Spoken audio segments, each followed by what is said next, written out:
La primera tiene que ver con algo que ya he hablado en algunas otras ocasiones, pero que cuando uno habla de todos los nombres lo tienen que traer de nuevo, porque es el tema de la racionalización del mundo, ¿no?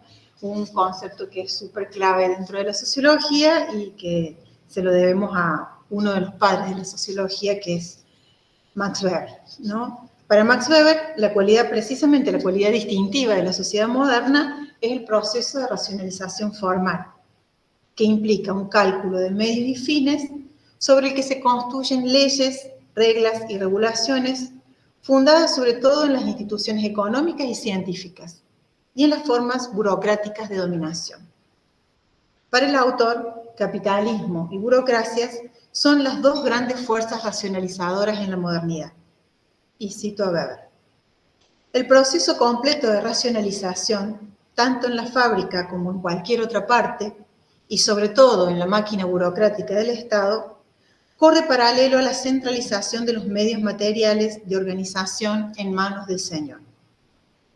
Por tanto, la disciplina, el orden racional, actúa inexorablemente sobre áreas cada vez más amplias, al mismo tiempo que se racionaliza crecientemente la satisfacción de las necesidades políticas y económicas. No sé si hace falta aclararlo, pero aclaro, ¿no? Para Weber, la burocracia es la forma de organización, es un tipo ideal de organización, en el sentido de uno de sus aportes a la sociología en general es plantear una metodología que es la construcción de los tipos ideales. Y los tipos ideales no como un anhelo de, sino como aquello que representa las características esenciales de alguna institución social.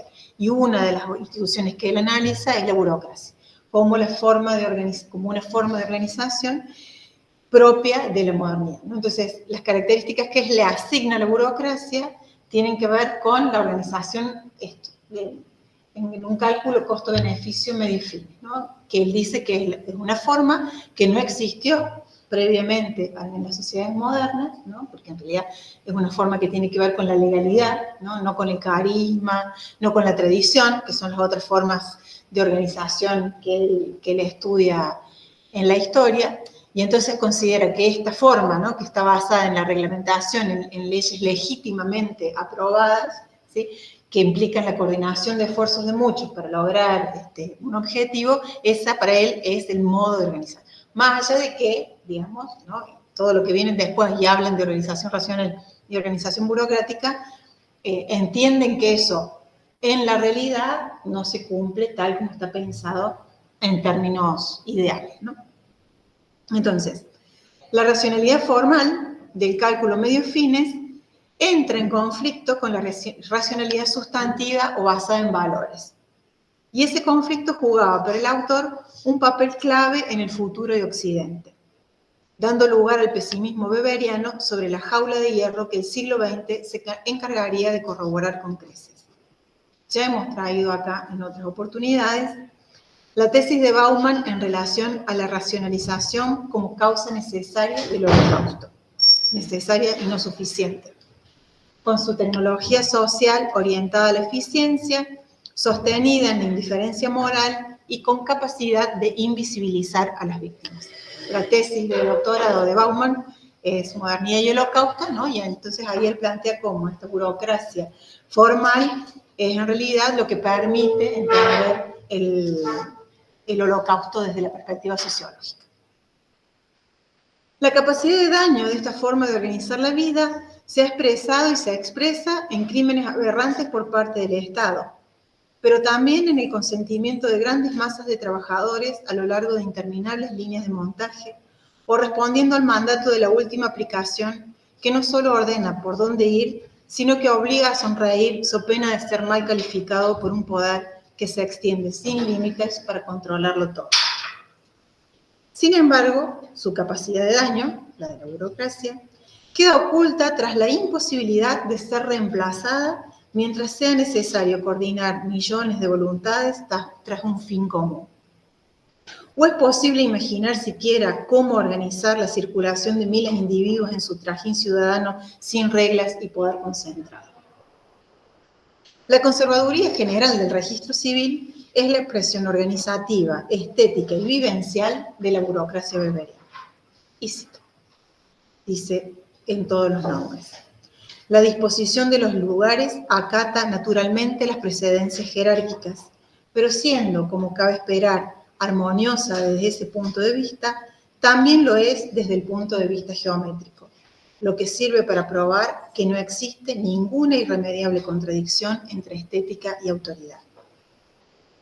Hija de la modernidad, obra cumbre del proceso de racionalización, la conservaduría general es, entre todas las burocracias, la fundante, pieza clave de nuestro orden social.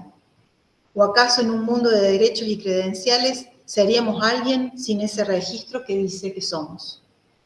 ¿Qué otra cosa que un simple acto de fe sobre nuestra propia existencia sería decir que existimos sin que nadie hubiera anotado nuestro nombre en una ficha? De hecho, esta certeza de la conservaduría como último resguardo de la realidad de la existencia fue lo que llevó a don José a comenzar sus incursiones nocturnas al edificio, al tener la iluminación que cambiaría su vida cuando percibió, y cito, que algo fundamental estaba faltando en sus colecciones.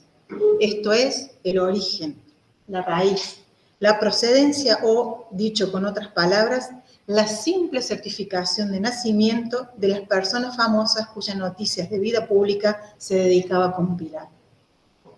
No sabía, por ejemplo, cómo se llamaban los padres del obispo, ni quiénes habían sido los padrinos que lo asistieron en el bautizo, ni dónde había nacido exactamente, en qué calle, en qué edificio, en qué piso. Y en cuanto a la fecha de nacimiento, sí era cierto que por casualidad constaba en uno de estos recortes, solo el registro oficial de la conservaduría, evidentemente, daría verdadera fe de nunca una información suelta de la prensa que uno no sabe hasta qué punto es exacto. La conservaduría lo ordena todo y todo funciona en su exacto equilibrio si la lógica eficiente de la burocracia lo ordena. Dice Weber, no hay maquinaria en el mundo que funcione de una forma más precisa que ese aparato de hombres, ni más barata. El cálculo racional reduce a la condición de engranaje de la máquina burocrática a cada trabajador, que viéndose a sí mismo de ese modo, preguntará solamente cómo transformarse él mismo en un engranaje mayor. Las características elementales de la burocracia típico ideal de Weber son retratadas con precisión e ironía a lo largo de toda la novela.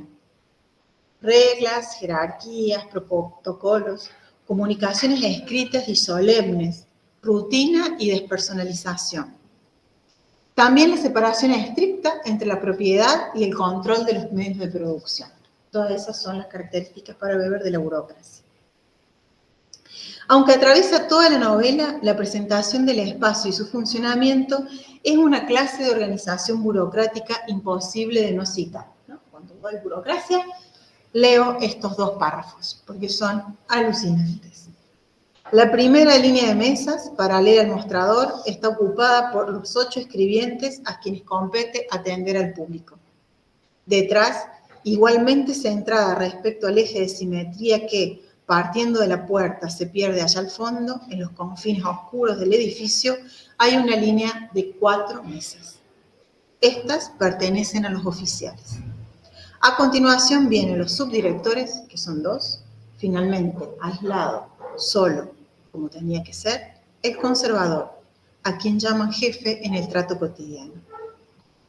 La distribución de tareas entre la plantilla de funcionarios satisface una regla simple, la de que los elementos de cada categoría tienen el deber de ejecutar todo el trabajo que les sea posible, de modo que solo una parte mínima pase a la categoría siguiente. Es hermoso esto para explicar burocracia en la facultad. Esto significa que los escribientes no tienen más remedio que trabajar sin descanso de la mañana a la noche, mientras los oficiales lo hacen de vez en cuando, los subdirectores muy de tarde en tarde, el conservador casi nunca. La continua agitación de los 8 de delante, que tan pronto se sientan como se levantan, siempre corriendo de la mesa al mostrador, a los ficheros, de los ficheros al archivo, repitiendo sin descanso esta y otras secuencias y combinaciones ante la indiferencia de los superiores, tanto inmediatos como distantes, es un factor imprescindible para comprender cómo fueron posibles y lamentablemente fáciles de cometer los abusos, las irregularidades y las falsificaciones que constituyen la materia central de este relato. Jerarquías, reglas, despersonalización y alienación en 2 párrafos magistrales que hacia el final nos introducen al corazón de la novela y el por qué todos los nombres es un libro del desasosiego. Las irregularidades, la violación de las reglas, es lo que le da vida a la novela, porque es, en definitiva, lo que conecta a nuestro ignoto y responsable escribiente con su propia vida, con un sentido para vivir. Imagine ahora quien puede el estado de nervios, la excitación con que don José abrió por primera vez la puerta prohibida. Cuando llegó al final del breve trabajo estaba exhausto, le sudaban las manos, tenía escalofríos en la espalda. Sabía muy bien que había cometido un pecado contra el espíritu del cuerpo funcionarial. Había quebrado la cadena jerárquica, procediendo sin la necesaria orden o autorización de un superior. Y una vez copiadas las fichas y restituidas, con un sentimiento de confianza en sí mismo que no había experimentado en toda su vida, paseó el foco de la linterna a su alrededor.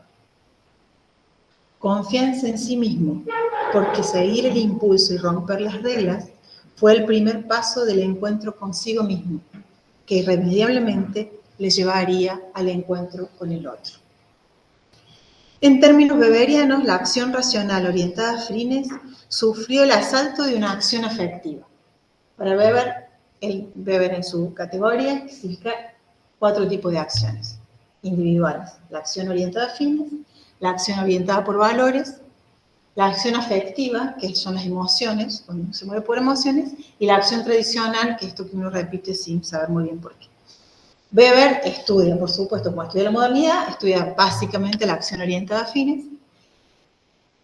La acción con valores le parece importante, pero las otras 2, ¿no? Y para mí la cuestión central acá es esta, ¿no? O sea, hay una emoción que lo mueve a don José y que lo lleva a fluir con el azar, ¿no? Que esa es la otra cosa. Y si hay algo opuesto radicalmente a la burocracia, es el azar. Si la burocracia es predictibilidad, el azar es una sucesión de acontecimientos que no podemos anticipar. Es exactamente lo contrario. Y entonces dice, en la novela dice, si la fila de consecuencias interminable que incesantemente camina en nuestra dirección, apenas podemos ver la primera fila, ¿significa eso que algo puede suceder todavía? Algo no. Todo. No comprendo. Vivimos tan absortos que no reparamos en que lo que nos ha acontecido deja intacto en cada momento lo que nos puede acontecer. Quiere eso decir que lo que puede acontecer se va regenerando constantemente, algo imposible de pensar en la burocracia. Primer zamarreo desasosegante de la novela para mí. ¿Estamos lo suficientemente despiertas para advertir que hay algo que nos mueve más allá de las reglas que hacen nuestra vida previsible y ordenada?